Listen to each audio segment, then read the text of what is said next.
सुखविंदर सिंह सुक्खू जी, श्री राजीव शुक्ला जी, श्री कौल सिंह जी, श्रीमती प्रतिभा सिंह जी और उपस्थित सभी कांग्रेस के पदाधिकारी, नेतागण और मेरे बहनों, मेरे भाइयों, आप सब ने मेरे प्रति आभार प्रकट किया कि मैं आज यहाँ आई हूँ आपकी दुख की घड़ी में।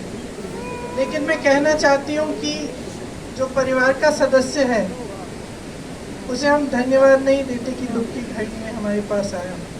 ये उसका कर्तव्य होता है और मैं अपना कर्तव्य समझती हूँ कि जब आपको दुख हो रहा है तो मैं आपके पास आऊँ और आपके दुखों के बारे में आपसे सुनूँ और इसकी जितनी भी समस्याएं खड़ी हुई हैं आपके सामने उनको हल करने की हम पूरी कोशिश करें। जैसे सुक्खू जी ने कहा, हिमाचल प्रदेश में जब ये आपदा आई तो हिमाचल के हर वासी के दिल में एक भावना जगी कि हम इस आपदा का सामने एक साथ करेंगे, मिलकर करेंगे। इसलिए छोटे से छोटे बच्चे स्कूल में थोड़ी सी चंदा इकट्ठा कर रहे हैं।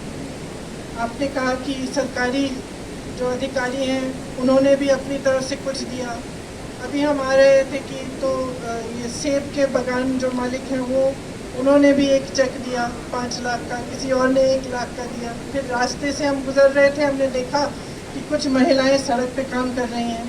हमारी गाड़ी रोकी उन्होंने कहा कि हम श्रमदान दे रहे हैं, हम इस सड़क को ठीक करने के लिए पिछले 10 दिनों से यहाँ आकर हम काम कर रहे हैं निःशुल्क। तो ये जो भावना है आपकी, इस भावना से ही आप मजबूत बनेंगे।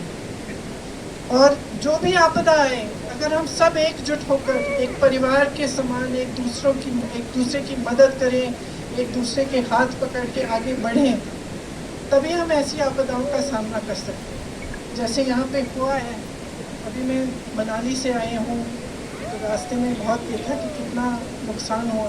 लेकिन जैसे आपकी पाठशाला में इस तरह से जो पत्थर इस तरह से पहाड़ से गिर के आए हैं, तो सबसे पहले तो मैं कहना चाहती हूँ कि भगवान की कृपा है कि कोई बच्चा नहीं था स्कूल में उस समय, ये रात को हुआ और सब सही सलामत है।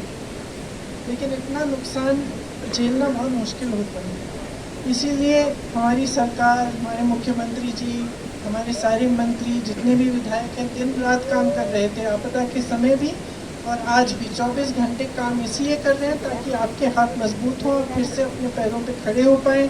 जितना नुकसान आप झेल रहे हैं उसकी आपको पूरी मदद मिले।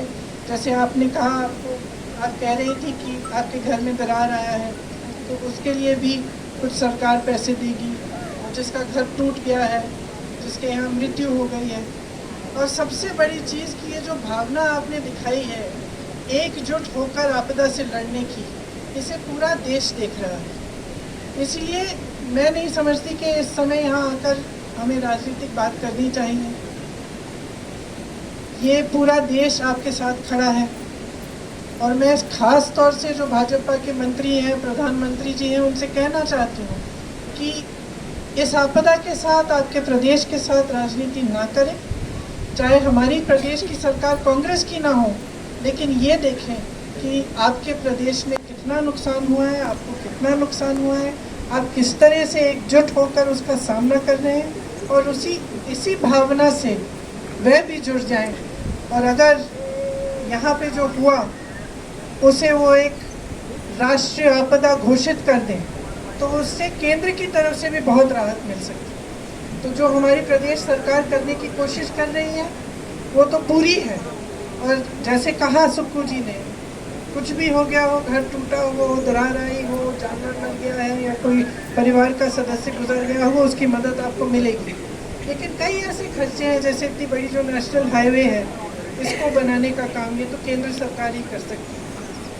तो ऐसे कई चीज़ें हैं जो सिर्फ वो कर सकते हैं। तो उनसे अपील है कि वो राष्ट्रीय आपदा घोषित करें ताकि आपको और मदद मिले। और बाकी हम सब आपके साथ ही हैं, आपके सुख में साथ हैं, दुख में साथ हैं। मेरा तो आप जानते ही हैं, मेरा यहाँ घर है वास्तविक तौर पे और मैं आती जाती हूँ। तो मैं फिर से सुक्खू जी, जब आप इस स्कूल को ठीक करेंगे तो एक बार फिर से मुझे बुलाइएगा, मैं आऊँगी दोबारा।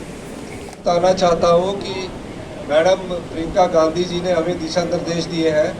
हालांकि भारत सरकार से हम राष्ट्रीय आपदा घोषित करने की बात कर रहे हैं। देश के प्रधानमंत्री से जब मिला, मैंने वहाँ भी खाना खाने थोड़ी गया था, मैं वहाँ तो आपके लिए मांगने गया था। और मैं आपको आश्वासन देना चाहता हूँ, जो मैडम ने बोला, हर एक गरीब आम आदमी का घर जो पूरी तरह टूट चुका होगा, उसको हिमाचल प्रदेश सरकार अपने संसाधनों से जितना हो सकेगा उचित सुविधा उपलब्ध करवाएगी। जो थोड़ा टूटा होगा, डंगा टूटा होगा, फसल नष्ट होगी, पशु नष्ट होगा, उन सबको आपको पैसा उपलब्ध करवाएगी। इस बारे में चर्चा मेरी माननीय श्रीमती प्रियंका गांधी जी और राजीव शुक्ला जी से हुई है। आप थोड़ा इंतजार कीजिए। मैं आपका इसलिए भी धन्यवादी हूँ सब लोगों का, जो बढ़ चढ़ कर बच्चे से लेकर बुजुर्ग से लेकर बड़े हमारे जो रिटायर्ड पेंशनर से लेकर सरकारी कर्मचारी से लेकर इतना पैसा दान में दे रहे हैं। उस दान का पैसा आम आदमी, गरीब आदमी जिनकी आपदा में प्रभावित परिवार है उनको मिलेगा। मृत्यु वाले को भी हम अपना पैसा देंगे। जो भी हमारे संसाधन है, हिमाचल कांग्रेस आपके लिए, हिमाचल की सरकार आपके लिए खुला लेकर आई है। हमारे साथ प्रतिभा सिंह जी भी प्रदेश अध्यक्ष आई है, तो हम सब लोगों ने आपकी बारी चिंता की है। मैं व्यक्तिगत तौर से श्रीमती प्रियंका गांधी जी का और श्री राजीव शुक्ला जी का भी धन्यवाद करना चाहूँगा। गाँव में कोई नहीं आता है, कोई गाँव में कोई नहीं आता है। यहाँ जैसे पहाड़ों में किसने आना है ना, होता है ना कि यहाँ से चलते हैं। इन्होंने कहा नहीं, मैं यहाँ देखूंगी। और ठाकुर साहब को कल बात हुई, ठाकुर साहब तो यहाँ के निवासी है, वोटर है, इनके तो हर बड़ा बहुत नुकसान हुआ है। और ये आपके जो भी नुकसान है उसकी भरपाई हम करेंगे। आपका बहुत बहुत धन्यवाद। मैं श्री मैडम लोग काफ़ी दुखी हैं। मैम, केंद्र सरकार से भी आप मदद की मांग कर रही है, आपको लगता है? बार बार चाह रहे हैं कि और कह रहे हैं कि केंद्र सरकार अगर इस जो यहाँ पे हुआ है इसे एक राष्ट्रीय आपदा घोषित कर दे तो बहुत इनको सुविधा हो जाएगी, क्योंकि प्रदेश सरकार की तरफ से जो हो सकता है वो कर रहे हैं। आप सबको मालूम है, आपने देखा है कि सुक्खू जी खुद 24 घंटे इसके लिए आपदा के समय भी एक्टिव रहे और सब ने इकट्ठा मतलब मदद करने की कोशिश की। लेकिन उसके अलावा कुछ ऐसी चीज़ें जो केंद्र सरकार की मदद से ही हो सकती हैं, और हमें पूरी आशा है, उम्मीद है कि वो करेंगे।